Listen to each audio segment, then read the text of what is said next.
결심과 형통입니다. 이 다니엘이 바벨론의 포로로 잡혀가서 겪었던 일입니다. 이 본문의 내용은 1절부터 보지만 유다 왕 여호야김 시대 3년이 됐을 때에 바벨론 왕 느부갓네살이 유다 나라를 침략하게 되고 예루살렘을 포위하게 되고, 그래서 많은 그 사람들을 포로로 끌고 가고 성전의 그릇들, 그런 성전에 쓰는 기구들을 취해서 가지고 갑니다. 그때 이 다니엘과 세 친구도 포로로 끌려가게 되죠. 그러니까 이 유다 나라가, 그러니까 이스라엘, 북쪽 이스라엘과 남쪽 유다로 나누죠. 북쪽 이스라엘 나라가 먼저 망하게 되고 남쪽 유다가 나중에 망하게 되는데요. 이 남쪽 유다가 제3차에 거쳐서 포로로 끌려가서 마지막 3차에 망하게 됩니다. 근데 이 다니엘이 제1차 포로 때 끌려가게 된 거죠. 그런데 마귀가 다니엘과 그 세 친구를 시험합니다. 다니엘은 그 느부갓네살 왕을 통해서 역사하는 마귀의 역사를 분별하고 뜻을 정하고 결심하고 마귀의 시험을 이겨나가고 여러 시험을 통과한 후에 하나님이 주시는 형통한 복을 받게 됐습니다. 우리도 오늘 본문을 통해서 다니엘과 같은 그런 결심과 형통의 복을 받는 우리가 되어야 되겠습니다. 먼저 마귀의 시험인데요. 여기 3절부터 보면 왕이 환관장 아스부나스에게 말하여 이스라엘 자손 중에서 왕족과 귀족 몇 사람 곧 흠이 없고 용모가 아름다우며 모든 지혜를 통찰하며 지식에 통달하며 학문에 익숙하여 왕궁에 설 만한 소년을 데려오게 하였고 그들에게 갈대아 사람의 학문과 언어를 가르치게 하였고 또 왕이 지정하여 그들에게 왕의 음식과 그가 마시는 포도주에서 날마다 쓸 것을 주어 3년을 기르게 하였으니 그 후에 그들은 왕 앞에 서게 될 것이더라. 그들 가운데는 유다 자손 곧 다니엘과 하나냐와 미사엘과 아사랴가 있었더니, 바벨론 왕 느부갓네살 왕인데요. 느부갓네살 왕이 그 포로로 끌어온 유다 백성들 가운데 그 왕족이나 귀족들 가운데 이 좀 재능이 있는 소년들을 뽑아 가지고 3년 동안 교육을 시켜서 그들을 느부갓네살 왕이 써먹으려고 한 거죠. 자기 신하로 부려먹으려고 한 겁니다. 아주 큰 혜택이죠. 포로로 끌려가게 되면 자유가 없습니다. 이동의 자유 이런 것이 없어요. 그래서 그 나라 백성들에게 주는 어떤 혜택도 받지 못해요. 아주 힘들고 어려운 일만 하게 되고 병들면 버림받게 되고, 이런 참 우리가 이 흑인들이 노예로 팔려가 가지고 전 세계에 흩어져 있잖아요. 근데 흑인들이 끌려가 가지고 짐승보다 못한 그런 대우를 받게 되잖아요.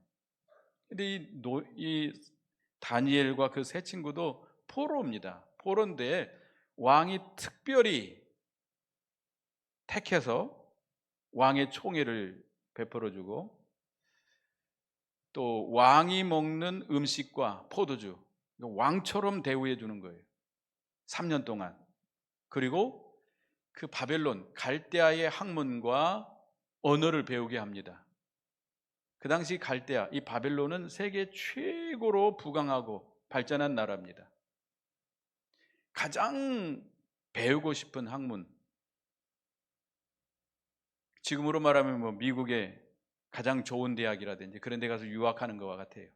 그것도 돈을 주고 배우는 게 아니라 무료로, 공짜로 그런 좋은 학문을 배우게 되고 3년이 지난 다음에는 또 왕궁에서 또는 왕이 세운 그 자리에서 아주 그 관직을 가지고 이게 생활할 수 있도록 해주는 거예요. 그러니까 앞날이 보장되는 거예요. 출세가 보장되어 있는 아주 그 좋은 기회죠. 그런데 여기에 마귀의 시험이 있는 겁니다. 마귀의 시험이 있는 거예요. 마귀는 우리를 항상 넘어뜨리려고 합니다. 믿음에서 떠나게 만들고, 하나님에게서 멀어지게 만들고, 하나님의 말씀을 거역하게 만들고, 우리를 타락하게 만들고, 이게 마귀의 역사예요. 근데 마귀가 두 가지 방법을 씁니다. 어떨 때는 강하게 어떤 세상 권세를 이용해 가지고 우리를 강하게 핍박해 가지고 믿음을 못 지키게 하는 경우가 있습니다. 교회 가면 때린다든지 쫓아낸다든지. 지금은 그런 게 없어요. 우리 어렸을 때 보면 교회, 이제 시골에 이제 동네 교회가 있잖아요. 근데 그 주일학교를 하면 그 동네 아이들이 다 옵니다. 주일학교 다녀요. 근데 안 믿는 부모가 핍박하는 집이 있어요. 아이가 그 교회 다니면 때리고 또 밥도 안 주고 쫓아내고 하는 경우가 있어요. 그러면 그 아이들이 갈 데가 없으니까 교회로 와요. 교회로 와가지고 그런 경우도 있는데, 저 그런 핍박, 강하게 믿음을 못 지키도록 핍박하는 거예요. 그러나 또 한 가지 방법은 잘해주는 겁니다. 잘해주는 거예요. 마귀가 아주 풍성하게 해주는 거예요. 그런데 우리 성도들이 어디에 많이 빠져 넘어가지요? 핍박할 때는 아주 모든 힘을 다 기울여서 죽어도 믿음을 지키려고 합니다. 근데 마귀가 잘해주면 어떻게 하죠? 거기 넘어가요. 어떤 교회에 젊은 부인이 이제 교회를 나오게 됐다고 그래요. 근데 그 남편이 예수를 안 믿고 교회 나가는 것을 엄청 반대를 해가지고 교회 갔다 오면 욕하고 때리고 살림을 두들겨 부시고, 그래도 그 부인이 교회를 다니는 거예요. 한 번은 머리에 이렇게 수건을 쓰고 왔더래요. 그래서 물어보니까 남편이 교회 간다고 머리를 싹 깎아버렸대요. 그래도 교회 나왔대요. 근데 어쩐지 남편이 갑자기 변하더래요. 변하더니 하여튼 뭐 속을 차렸는지 철이 들었는지 그 부인에게, 그 새댁에게 그렇게 잘해주더래요. 뭐 와가지고 집안일도 도와주고 아내에게 선물도 주고, 절대 욕도 안 하고 때리지도 않고 교회 간다고 뭐라 하지도 않고 가끔 데리고 나가서 외식도 시켜주고. 그러니까 이 여자가 그 남편이 갑자기 변화되니까 그 남편의 사랑에 푹 빠졌어요. 그래서 남편이 어디 놀러 갈 거니까 오늘 주일인데 놀러 갑시다. 이 부인이 어떻게 하겠죠? 예 하고 따라가는 거예요. 옛날에는 때려도 교회 나오고 머리 깎아도 교회 나왔는데 이제는 욕도 안 하고 때리지도 않는데 오늘 저기 친구들하고 놀러 가는데 같이 갑시다. 예 하고 따라가는 거예요. 인정에 빠진 거예요. 이게 마귀의 술책입니다. 이솝의 이야기, 재밌는 이야기가 있잖아요. 어떤 신사가 양복을 입고 중절모를 쓰고 지나갑니다. 태양과 바람이 내기를 합니다. 누가 저 신사의 모자를 벗기겠는가? 바람이 엄청 강한 바람으로 막 몰아치니까 이 신사는 어떻게 하죠? 이 머리가 안 날아가게 더 머리를 누르고 막 고개를 숙이고 이기고 지나갑니다. 바람이 못 벗겠어요. 그러니까 태양이 이제 낯을 차립니다. 태양이 조용히 햇빛을 내려쬐니까 더워지죠. 더워지니까 어떻게 하죠? 스스로 옷을 벗고 팔을 걷어 올리고 스스로 모자를 벗고 모자로 바람을 부채를 붙이면서 지나갑니다. 누가 이기죠? 태양이 이긴다는 것이죠. 그러니까 우리 인간은 그런 것 같아요. 잘해주면 거기 넘어가요.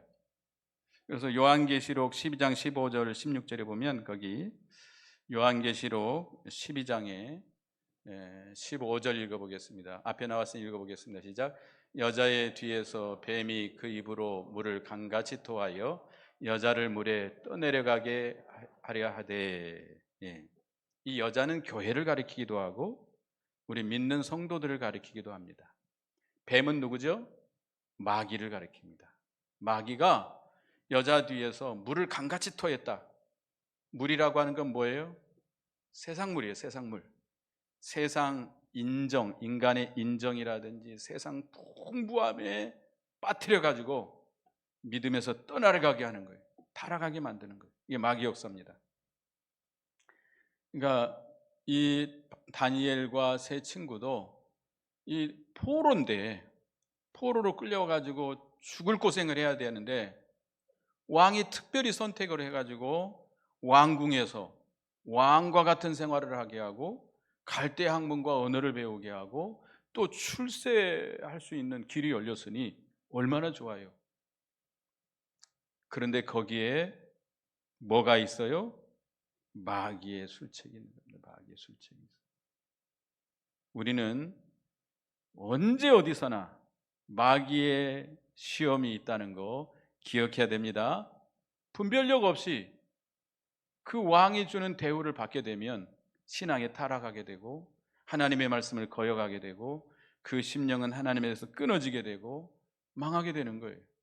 그래서 이 다니엘과 이 세 친구의 이름도 고쳐버립니다. 이름도 고쳐버리는데 그 다음에 이제 두 번째는 뜻을 정했다 그랬습니다. 뜻을 정했다. 다니엘이 8절을 보겠습니다. 8절 다 같이 읽어보겠습니다. 시작. 다니엘은 뜻을 정하여 왕의 음식과 그가 마시는 포도주로 자기를 더럽히지 아니하리라 하고 자기를 더럽히지 아니하도록 환관장에게 구하니. 다니엘이 이게 보니까 이 느부갓네살 왕이 자기에게 이렇게 잘해주는 것에 누구의 뭐의 시험이 끼어 있어요? 마귀의 시험이, 마귀의 술책이 들어있는 것을 깨닫고 분별력이 있는 거죠. 보통 사람들은 이게 마귀의 시험인지 잘 몰라요. 분별력 없이 그냥 왕이 그렇게 대우해 주니까 그냥 다 받아버리는 거예요. 그러면 시험에 들 수밖에 없습니다. 넘어갈 수밖에 없습니다. 근데 이 다니엘은 뒤에도 남습니다만 기도의 사람입니다. 기도해서 죽인다고 그래도 기도하는 사람이에요. 늘 깨어서 기도하기 때문에 그 영이 깨어 있어요. 영이 깨어 있기 때문에 말씀에 굳게 서 있기 때문에 마귀의 시험을 분별하게 되는 겁니다. 아, 여기에 마귀의 시험이 있구나. 왕이 주는 음식과 왕이 주는 포도주를 마시게 되면 하나님의 말씀을 거역하는 것이고 믿음을 저버리는 것이고 심령이 죽게 돼요. 그래서 뜻을 정하고 왕의 음식과 포도주를 먹지 않겠다. 뜻을 정하고 결심을 한 겁니다. 여러분들도 2024년도가 이렇게 새로 새해를 맞이했는데 이미 2주가 지나가고 있습니다. 여러분들도 결심을 해야 됩니다. 이 새해에는 좀 하나님의 말씀대로 살겠습니다. 이 새해에는 좀 기도 생활하겠습니다. 이제 우리 교회 이렇게 성경 읽기를 하는데 뒤에 이제 성경 읽기 표를 받아 가지고 가셔서 읽는 대로 체크를 하셔 가지고 성경 읽기에 참여하시기 바랍니다. 올 한 해는 좀 성경을 읽어야 되겠다. 올 한 해는 하나님 말씀대로 살아야 되겠다. 올 한 해는 좀 전도해야 되겠다. 올 한 해는 내가 좀 하나님의 말씀대로 선을 많이 베풀어야 되겠다. 어떤 그런 결심이 있어야 돼요. 그러면 하나님이 기뻐하실까요? 매우 기뻐하시겠죠. 뜻을 정하고 하나님의 말씀대로 살기로 결심을 하고 나가면 하나님이 은혜 주십니다. 하나님이 도와주세요. 그 신앙 면에도 신령한 면에도 도와주실 뿐만 아니라 모든 면에도 하나님이 도와주십니다. 하나님이 기뻐하시니까 그 믿음을 쓰는 것이, 그 마음을 쓰는 것이 하나님을 기쁘게 하는 거니까 하나님이 매우 기뻐하셔서 신령한 면에도 복을 주시지만 그 말씀을 지킬 수 있도록 또 길을 열어주시지만 또 모든 면에도 하나님께서 복을 주십니다. 여러분들도 다니엘과 같은 결심을 하는 여러분이 되시기 바라겠습니다. 근데 왜 다니엘이 이 왕이 주는 음식과 포도주를 먹지 않으려고 했는가? 그 왕이 주는 음식은 이방인이기 때문에 레위기 11장에 보면 율법에서 그 많은 음식의 그 짐승의 고기들이 있습니다. 레위기 11장에 보면 짐승들을 잡아먹을 때 어떤 것만 먹어야 돼요? 새김질을 하고 족발이 갈라진 것 두 개가 같이 있는 것만 먹어야 돼요. 그 짐승이 무슨 짐승이죠? 소나 양이나 염소나 양인 이런 사슴이나 이런 것들. 그 외에는 먹을 수가 없어요. 돼지고기 구약 시대에는 먹으면 돼야 안 돼요? 안 돼요. 족발이 갈라져 있지만 새김질을 않기 때문이죠. 그리고 물에 있는 고기들 가운데는 두 가지가 있어야 돼요. 비늘이 있어야 되고 지느러미가 있어야 돼요. 또 새라든지 곤충이라든지 기어다니는 모든 것들도 정한 것이 있고 부정한 것이 있어요. 그래서 그 정한 것만 먹어야 돼요. 그런데 이 느부갓네살 왕은 이방 나라이기 때문에 율법을 몰라요. 그러니까 그 음식 가운데는 그 율법에 그 많은 음식이 있어요. 또 이방인들은 먼저 자기들 우상에게 제사를 하고 그 물러낸 음식을 먹게 됩니다. 이거 우상의 제물이에요. 또 이 음식은 너무나도 사치하고 풍부한 연락의 상입니다. 우리 예수 믿는 사람들은 모든 면에 좀 절제하고 좀 소박하게 살아야 돼요. 먹는 것도 너무 사치스럽게 너무 기름지게 먹으면 안 돼요. 그러면 뭐도 안 좋죠? 건강에도 안 좋아요. 건강에도 안 좋아요. 너무 다 고기 싫어하는 사람 어디 있겠어요? 그렇지만 그것도 절제해야 돼요. 너무 사치스럽고 풍부하게 먹으면, 기름지게 먹으면 신앙생활에도 유익이 없지만 육신의 건강에도 문제가 있습니다. 그래서 다니엘이 그 왕의 음식을 먹고 포도주를 마시게 되면 하나님의 계명을 어기는 것이, 말씀을 어기게 되는 것이고, 믿음을 지키지 못하는 것이고, 양심을 어기게 되는 것이고, 그 심령이 하나님에게서 끊어지고 흑암을 만나는 것이기 때문에 결심하고 그 왕의 음식과 포도주를 먹지 않겠노라고 뜻을 정했습니다. 그러나 그렇게 되면 어떻게 될 수 있죠? 죽음 당할 수 있어요. 다니엘은 포로입니다. 포로인데 감히 왕의 명령, 왕의 호의를 무시해? 포로인데 쥐도새도 모르게 죽일 수도 있어요. 그렇지만 이 다니엘은 그 왕이 주는 음식과 포도주를 먹지 않는 것이 하나님의 말씀을 지키는 것이고, 하나님 앞에 순결한 신앙을 지키는 것이기 때문에, 하나님이 기뻐하시는 것이기 때문에 결심을 하게 된 겁니다. 여러분들도 하나님이 기뻐하시는 뜻대로 살아가는 여러분이 되시기 바랍니다. 사람의 비유를 맞추는 것이 아니라, 내가 기뻐하는 대로 나가는 것이 아니라, 하나님이 보시기에 어떤 것이 바른 길인지, 어떤 것이 옳은 길인지 우리는 반드시 분별을 하고 뜻을 정하고 결심하고 나가는 여러분이 되시기 바랍니다. 그래서 이 다니엘이 그 시험을 이겨나가는데 환관장에게 부탁을 합니다. 우리는 하나님을 섬기는 사람들로서 믿음을 지키기 위해서 왕의 음식과 포도주를 먹지 않겠습니다. 양해를 구하는 거예요. 자기들의 신앙과 하나님의 말씀과 양해를 구하고, 또 감독하는 사람에게 부탁을 해가지고 우리를 열흘 동안만 시험해 보십시다. 열흘 동안 시험해가지고 우리들에게는 왕의 음식과 포도주 안 먹고 채소와 물만 주고, 다른 친구들과 열흘 지난 다음에 비교를 해가지고 당신이 보는 대로 알아서 처분하십시오. 이렇게 한 겁니다.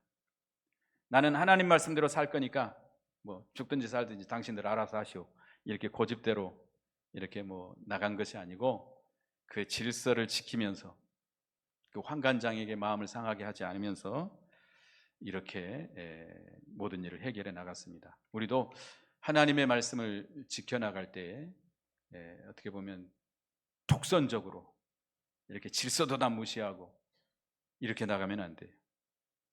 그 모든 게 질서가 있잖아요. 가정에서도 직장에서도 어디서도 다 질서가 있어요. 그 질서를 지켜나가면서 마찰을 적게 하면서, 그래서 할 수만 있으면 그 사람들을 이해시키려고 하면서, 그래서 또 안 되면 이렇게 시험해 봐가지고 판단해 보도록 하면서, 다니엘이 이렇게 참 지혜롭게 한 것 같습니다. 그래서 열흘 동안 시험을 받게 됩니다. 이 열흘이라고 하는 것은 10이라는 숫자는 인간에 많습니다. 우리에게 오는 시험은 이 열흘 시험만 통과하면 3년 동안은 다 이길 수 있어요. 우리가 이 처음이 중요하다고 그래요. 처음. 아까도 이야기했지만 제가 군대 가면 신고식이라는 게 있습니다. 훈련을 마치고 자대 배치를 받으면 거기 이제 부대 내무반에서 신고식을 하는데, 뭐 참 군대 갔다 오신 분들은 신고식 다 해보셨잖아요. 살벌합니다, 그 분위기가. 근데 하여튼 신고식을 할 때 하여튼 외우는 것도 많고 그러는데, 그것이 다 끝나면 술을 마시게 해요. 술을 환영한다는 의미에서 냉면 대접하죠. 냉면 대접에다가 막걸리와 술을 짬뽕을 해가지고 그걸 가득 부은 다음에 한 번에 다 마시라고 그래요. 나 같은 사람 마시면 죽습니다, 그거. 저는 어렸을 때부터 모태신앙이기 때문에 술을 안 마시는 사람인데, 마실 수도 없고 마시면 죽어요. 제가 그랬습니다. 저는 예수 믿는 사람이라 한 번도 술을 마신 적이 없고 지금도 마실 수 없습니다. 어떻게 됐겠죠? 죽으라고 맞았습니다. 죽으라고. 아주 발로 차고 막 주먹으로 때리고, 그 내무반 바닥에 뒹굴어졌는데도 막 때리더라고요. 근데 그러고 나니까 최고참이 뭐라고 그러냐면, 다음부터 얘는 술 주지 말아라. 군대 생활하는 동안 나는 뭐 안 먹는 사람이에요? 술 안 먹는 사람, 예수 믿는 사람. 이렇게 되는 거예요. 그러니까 처음 시험을 이기면 그 다음부터는 편해져요. 이게 열흘 시험이 그거예요. 그러나 열흘 시험은 감당할 수 있는 시험입니다. 우리 인간의 힘을 다하면 감당할 수 있는 시험이에요. 절대로 감당할 수 없는 시험이 아니에요. 다 감당할 수 있어요. 아무리 잡아 죽인다 그러고 뭐 협박을 하고 위협을 해도 감당할 수 있는 시험이에요. 고린도전서 10장 13절 보겠습니다. 고린도전서 10장 13절을 한번 띄워보시기 바랍니다. 고린도전서 10장 13절 같이 읽어보겠습니다. 시작. 사람이 감당할 시험 밖에는 너희가 당할 것이 없나니 오직 하나님은 미쁘사 너희가 감당하지 못할 시험 당함을 허락하지 아니하시고 시험 당할 쯤에 또한 피할 길을 내사 너희로 감당하게 하시느니라. 하나님께서 우리에게 시험을 주실 때 어떤 시험을 주셔요? 감당할 시험을 주세요. 감당할 시험을 주세요. 감당할 수 없는 시험을 주지 않습니다. 그다음에 요한계시록 2장 10절에 보면, 요한계시록 2장 10절에 너희가 10일 동안 환난을 받으리라. 내가 죽도록 충성하라. 그리하면 생명의 멸류관을 내게 주리라. 우리가 내게 있는 모든 힘을 다 기울여서 죽도록 충성하면 감당할 수 있게 된다는 겁니다. 그러니까 처음 시험, 처음 열흘 시험을 이겨나가면 그 다음엔 3년 동안은 편하게 지낼 수 있습니다. 그러니까 처음 결혼을 해서, 처음 직장에 들어가서, 처음 대학생들은 요즘 대학생들도 신입생 신고식도 하고 그러더라고요. 대학생 들어가서 어떤 단체라든지 어디서든지 처음이 중요해요. 처음 믿음을 지키면 그 다음부터는 그들이 인정을 해줘요. 그래서 여러분들도 다니엘처럼 결심을 하고 믿음으로 승리하는 여러분이 되시기 바라겠습니다. 그래서 다니엘이 열흘 지난 다음에 보니까 15절에 열흘 후에 그들의 얼굴이 더욱 아름답고 살이 더욱 윤택하여 왕의 음식을 먹는 다른 소년들보다 더 좋아 보인지라. 그 다른 왕의 음식, 그 기름진 음식과 포도주를 먹는 자보다 채식을 먹고 물을 준 머신 다니엘과 세 친구가 얼굴이 더 아름답고 윤택해졌다. 왜 그러죠? 그들의 심령이 평안한 거예요. 하나님 앞에서 말씀을 지키고 양심을 지켰기 때문에 심령이 평안하고 하나님이 주신 은혜가 있고, 그렇기 때문에 그것이 얼굴로 나타나서 얼굴이 밝고 아름답고 윤택해진 겁니다. 그래서 결국은 3년 동안 그들은 채식을 먹고 물을 마시면서 그 기간을 지나게 됐습니다. 그리고 3년 후에 하나님께서 그들에게 복을 주셨는데 17절에 하나님이 그 내 소년에게 학문을 주시고 모든 서적을 깨닫게 하시고 지혜를 주셨으니 하나님께 지혜와 지식을 주셨고 다니엘에게는 또 모든 환상과 꿈을 깨달아 알더라. 신령한 은사를 주셔서 환상이나 꿈을 깨달아 해석하는 그런 은사를 주셨고 또 18절부터 20절에 보면 그들을 시험해 보니까 그 바벨론의 모든 박사들보다도 10배나 더 뛰어난 그런 하나님께서 복을 주셨습니다. 그래서 다니엘은 그 이제 바벨론이 망하고 메데파사 시대가 와서 지내는 동안 그 포로 생활하는 동안 그는 거의 총리로서 높은 관직을 유지하면서 이렇게 형통한 길을 걸어갔습니다. 그러니까 처음 시험을 이겼기 때문에 그런 복이 임한 겁니다. 여러분들도 이 새해 벽두에 다니엘처럼 뜻을 정하고 결심하고 믿음으로 시험을 이겨나감으로 형통하는 여러분이 되시기 바라겠습니다. 기도하겠습니다. 하나님 은혜 감사합니다. 저희들에게 마귀는 핍박하기도 하고 때로는 세상 물을 강같이 토해서 우리를 흘러 떠내려 보내고 하는데 우리가 다니엘처럼 그 분별을 하고 뜻을 정하고 결심을 하고 믿음을 지켜나가는 저희가 되게 해 주시옵소서. 결심하고 나갈 때 하나님께서 은혜를 주시고 도와주셔서 형통하게 하셨는데 저희들에게도 그런 복과 형통하는 은혜를 베풀어 주시옵소서. 예수님의 이름으로 기도드리옵나이다. 아멘.